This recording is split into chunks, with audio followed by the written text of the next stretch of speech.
गुजरात विधानसभाની ચૂંટણીઓ વચ્ચે ભાજપના ઘટક પક્ષ કહેવાતા બિહારના લોક જનશક્તિ પાર્ટી રામવિલાસ પાસવાનના અધ્યક્ષ ચિરાગ પાસવાન સુરત આવ્યા હતા, જે કાર્યક્રમમાં ચિરાગ પાસવાને નીતિશ કુમાર પર આકરા પ્રહારો પણ કર્યા હતા।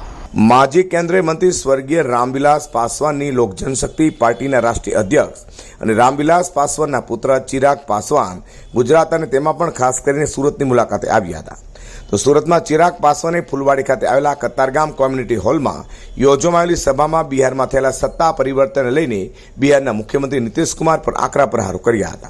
देखिए, ये दौरा कहीं ना कहीं आगामी विधानसभा चुनाव के मद्देनज़र है।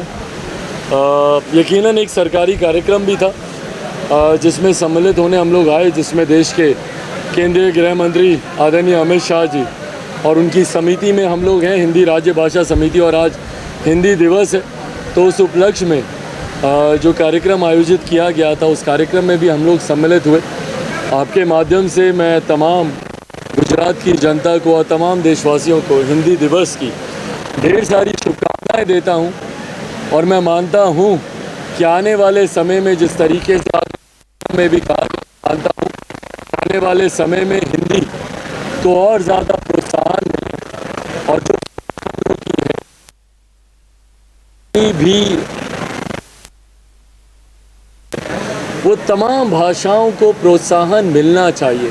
कहीं ना कहीं एक सोच बनकर रह गई है जहाँ पे विदेशी भाषा अगर आपको नहीं आती हो तो आपको कम आंका जाता है, आप अपने आप को छोटा समझते हैं, इन्फीरियॉरिटी कॉम्प्लेक्स होने लगता है जब आपको विदेशी भाषा नहीं आती।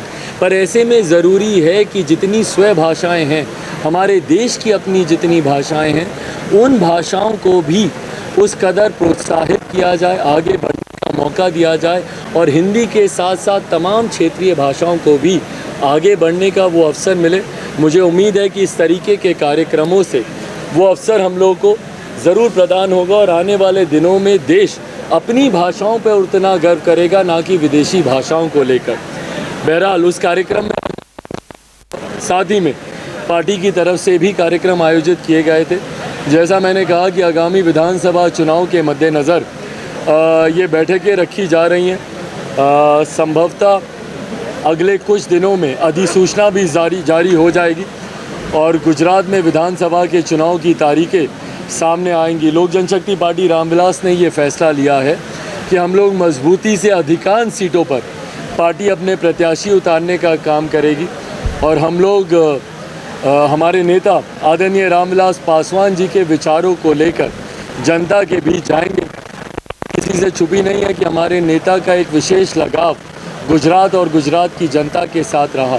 सुख दुख की घड़ी में मजबूती से हमारे नेता गुजरातियों के बीच खड़े रहे। एक ऐसे दौर भर में दंगों को लेकर उस वक्त एक लंबा अरसा महीनों तक हमारे